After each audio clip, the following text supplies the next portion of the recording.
Morning everyone, how you doing today? I'm going to do something today since it's going to be the end of the year, and generally I would never do this.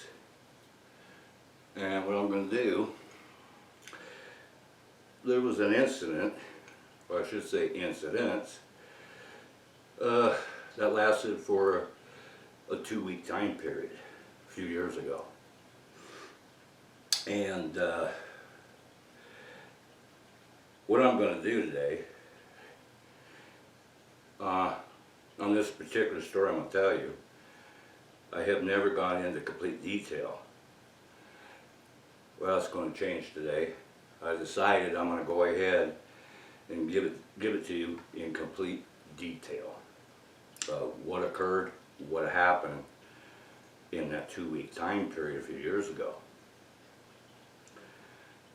And what it's based on basically is the one particular night that me and Garland got visited by Black Ops. Now, I recorded all that by video. I documented everything that occurred in that 2-week time period. And what I'm about to do is I'm going to put that 2-week time period together for you in complete detail. Everything will link to each other, okay? So why don't we go ahead and start this. A few years ago, me and Garland wanted to do something that most wouldn't do at that time period, and that was to do some night research, center ourselves dead center in an area that we know, and we knew them because we were already doing it for a few years on researching on them. These hybrids, which was a large group, lived in this area. There was 2 different groups. And so at this particular time, we was on what we called the South group, South Side group. So in other words, in this area I'm talking about, which is about 5 to 10 mile radius of territory, that is basically occupied by 2 different groups, 2 different hybrid groups. Although they were connected to each other and linked, they were one big group that just split in half and claimed their own territories. Now, like I said, we want to do something that was never done before, so we purposely put ourselves right dead center of one's territory. Usually not a good thing to do. The concept was to bring him in closer to into our camp. Okay, the place we were at was on a particular side of the Sierra Nevada mountains, which I will not tell you. We were up at a high elevation, about 6,000 feet elevation. This one particular area we were at is what we called, me and G called it our HQ. Why? Because it was dead center of one's territory. We were working on this for quite a few years. We planned it for a week. We put it together. We went up there and did it. Now that night, the first night we went out and did some research, scouted the area, and did a sweep. So we came back in that evening to our main camp, which we call HQ. We had our tent set up, but we had it kind of hidden. Now, what we did before the night fell, we prepped everything up. We got our cameras up. We put up about 3 or 4 trail cams in a 360 circumference around us. Outside of our camp, I set up a perimeter with tripwire. And we loaded up our fire, because you got to have a good fire going all night long. good anyway. It keeps a lot of the predators out of your camp. So we put everything into action. Garland got the campfire going really good. I went out and collected some wood. We're all set. Cameras are set. We double check everything. I go check our perimeter line. Tripwire's good. We're all set. We're hot to try. So the night comes. Now that night it was really quiet. Nothing was happening for quite a few hours. So we were inside the tent. I would say probably about between 11:30 and midnight that night, we started getting vocalizations. They were coming from a distance, but as time went by, the vocalization was getting closer and closer and closer in a very rapid way. About this point in time, me and G are really excited. We know this time we got them or they're going to come into our camp. This is what we were waiting for a long time. As the night progressed, and about this time it's probably about 1 o'clock at night, the vocalizations quit. That kind of concerned us a little bit. But then all of a sudden it started again, except for this time, they were all around us. I would say 30 to 40 feet around us in a completely 360 circumference. We were completely surrounded. And we knew this for sure because when they started vocalizing again, in other words, they were communicating with each other. And you would hear vocalizations coming from your north, then your south, your west, and your east. You're surrounded. And we were a little nervous. Yeah, I mean, that's expected. I mean, of course you're going to be a little nervous. You're not going to know what to expect. But nonetheless, it's something that needed to be done. It had to be done. Well, just when the right moment was there, I know they were ready just to come into our camp because they're very curious to begin with. And then all of a sudden, we heard these turbine blasts, several of them. About this time, I believe it was around between 1:30 and 2:30 in the morning. All the vocalization quit. I mean, it just plain stopped. Everything went dead quiet. And all we could hear was these several turbine blasts. Well, I recognized them. I know turbine blasts from helicopters very well. Hell, man, I jumped out of them. We used them all over Vietnam. I looked at G and I said, what the hell's going on? He says, I don't know. Let's go see, you know, they were above us. We didn't know until we climbed out of the tent, but they were above us at that point around 75 to 100 feet, and they were hovering over our tent. Well, because of the vacuum it causes from the blades and the prop blast, it literally was lifting our tent from the ground, to be quite honest. That's how close they were above us. So we got the hell out of the tent, and as soon as we hit ground and looked up, I'll be an SOB, we looked up there 75 to 100 feet, hovering above us, were Black Ops. There were several helicopters that were black, absolutely no markings of any sort. Now what it really was going on did not occur to me at the time. It took some time to put all this together. Now, in full detail, this is what went down. That night when they were above us, they were there for a reason, okay? And secondly, you could kind of say they weren't expecting us to be there. And when we were peering up at them, they were in a complete blackout situation, so I know what they're doing at this point. I was in special ops myself. They're using night goggles. Now they see us. especially from our heat sensors of our bodies. Now they know it's two human beings.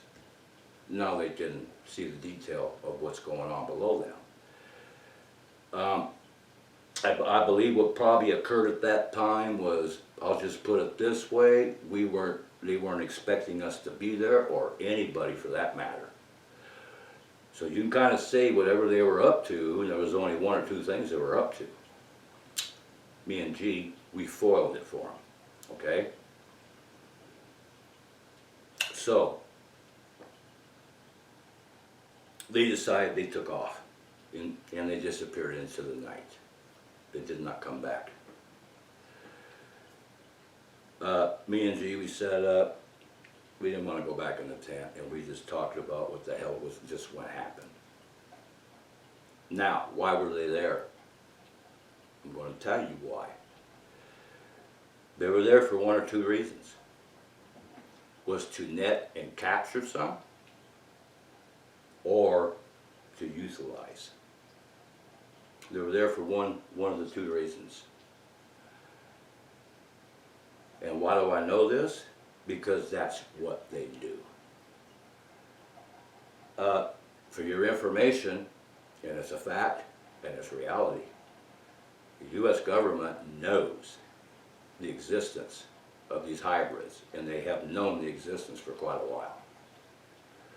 I know this to be a fact. My guess is, on that given situation, the bottom line was this. We studied this group and researched on it for quite a few years. They're not a hostile group.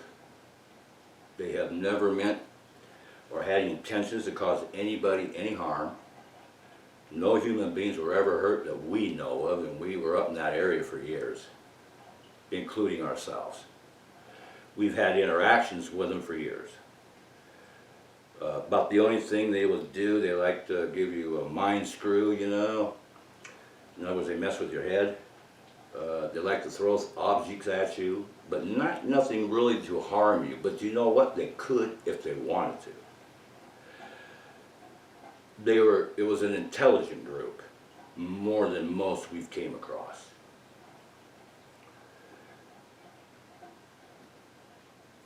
I believe that they were more there to capture them on that side of the area, on that north side.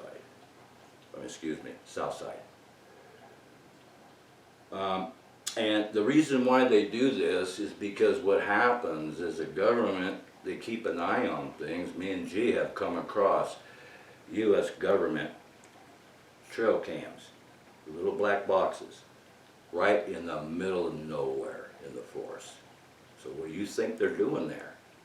I know what they're doing there. And how do we know? Because we know how to approach the box, the trail cams, without even a picture being taken of you, or a video come up from behind. Garvin went up and read the writing on the back of the box. Sure enough, property of U.S. government. We know where the cams were at because we know that the hybrids were there. It wasn't that hard to put together. So, most likely they were there to catch them with a net. And what they do is to relocate them to a different area, because what happens is when they say too much human contact, in other words, when humans start becoming eyewitnesses of sightings, and getting too close to where they not should be. So basically what it is, they don't want no confliction between the two groups. In this case, they were probably going to relocate them. Okay? Now that's the first part. This went on for 2 weeks. Now the following week, we went up again. And this time there was 3 of us. And the second time we went up, this time we went to the north side, where the north side group is, which is another large group that is related to the group from the south side. And so the north side is their territory. Now, when we went into there, we had to hike in pretty deep because you see there's a place way back there during the gold rush days. There was a couple mine shafts, abandoned mine shafts from the gold rush days. Me and G came across them. At that point in time, we absolutely knew for sure that yes, they were living in the mine shafts, they were using it as a dwelling, and they were also using it to evade people. And the evidence showed proof. We found droppings, footprints around the mine shafts. So we were heading back into the mine shafts. I wanted to check on the north side and see if everything was cool there, because of what happened the week prior. So we got back to the mine shafts. But on the way there, there's one particular trail you got to take. It's a real thin trail. On both sides, the forest is so thick of pines. Me and G used to kind of hate to go through there because, I mean, it's a perfect ambush for predators on prey, period. There would be nothing you could do about it. So we walk in that area very cautiously every time we go in there. On this particular day, we're going in there, and there's 3 of us. As we're going along the trail, I noticed some brass shining. I went down, I looked at it, and what the hell's this? And I picked it up. And the first thing I noticed real quick, it was a .223 round. As we went up the trail a little bit more, I found a lot of casings that were expended already. I found a couple other ordnance, or rounds, that were tracers, intact, not used. And there were several of them around. What does that tell me? That told me that these were being fired out of an M16, and using tracers, that told me also that something happened at night. They were firing on something at night. Now that concerned me. As I collected the casings, I bagged them, tagged them, and I got them right here, evidence. Every one of the casings was U.S. government.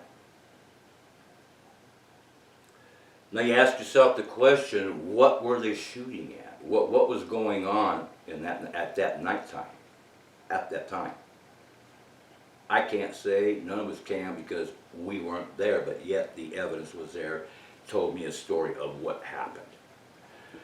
And how coincidental that they show up at those spots. Why? Because they know they're there, as well as we did. Now, as we're walking back out, I went point, so I'm up ahead away from the other 2. When I break trail, and now I just broke trail, I'm breaking through the forest, you see, and there's a old wagon road. And I was standing on the edge of the wagon road, and all of a sudden, there was a canyon across from me. All of a sudden, I hear twin turbines going off, blast, really loud, real powerful. And I sat there, I thought to myself, I'll be an SOB if that ain't a CH-47, Chinook. And how do I know that sound? I was a parachutist. I jumped from them. I jumped in everything the military had us to jump out of. And we used them all over Vietnam. And then from that canyon was dropped down pretty deep. And all of a sudden, all that rumbling coming up and that turbine blast, and all of a sudden as it rose up, where I could see it in complete focus, in clarity. SOB, I was right. It was a CH-47. black. Like the other helicopters, no markings whatsoever. Now that puzzled me, what the hell were they doing at the bottom of that canyon? They were down there for a reason. When they did come up, when they came up, they just hovered around, as the others, around 75 to 100 feet. They just sat there and hovered still.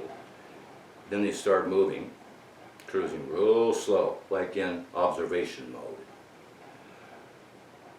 Then they just disappeared. The other two finally showed up and they said, hey, what the hell was all that, the prop blast about? I told them what I had just seen. Now the big question was, what the hell were they doing there? So what I believe, that they were there for one reason only. For some reason they went to the north side, and obviously they went to euthanize, is what they were doing. Did they get any? I don't know. From what I do know, we scoured the area. We did what I call a sweep. And we swept the whole area. I found no evidence that any hybrid was harmed, hurt, or killed. We found no bodies, no blood, nada. Something occurred though. I believe that they did spot them. It had to have been at night, that's obvious. Like I said, when they come in a blackout and they're using their night goggles.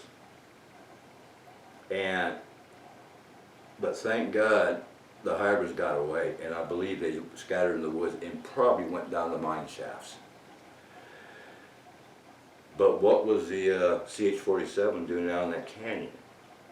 And then coming up, because it was down in that canyon for quite a while.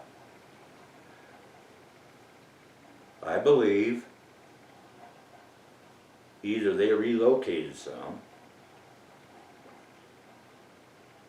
or they were down there, maybe they found some bodies. It's very possible. So, that's the first time I've ever talked about this in complete detail. Now, you've got to ask yourself one major question. If these hybrids are not real, then why is the government so interested in them? Why are they so up to relocate or euthanize?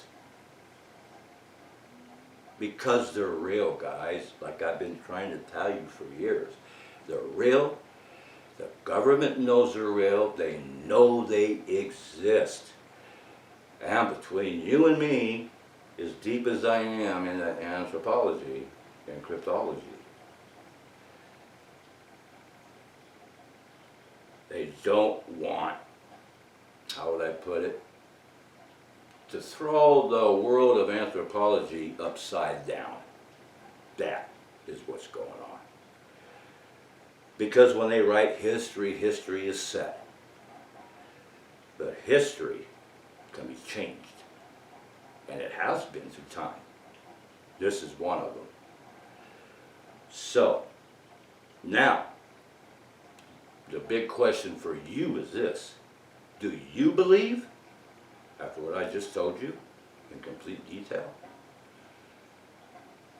It's pretty hard to deny it now, at this point in time now, isn't it? Oh, by the way, something else I didn't mention, what occurred in that 2-week time period, we also had experiences with UFOs. At first we kind of thought maybe the Black Ops were there because of ETs. But I got to the conclusion after we put all the evidence together, and it took me a while to put it all together, that was completely not the truth of it. They were there for cynical reasons, period. But so far, my knowledge, none of these hybrids were harmed in any way. They're pretty evasive beings. And they're chameleons of the forest. And they're damn good at it. So, that ends this for the year, guys. And I'm going to have the beginning of a new year, in a couple days. So, from me to you, I hope you like what I just told you. And you guys have a happy, happy new year. Okay? I gotta go, guys. You guys take care. Bye.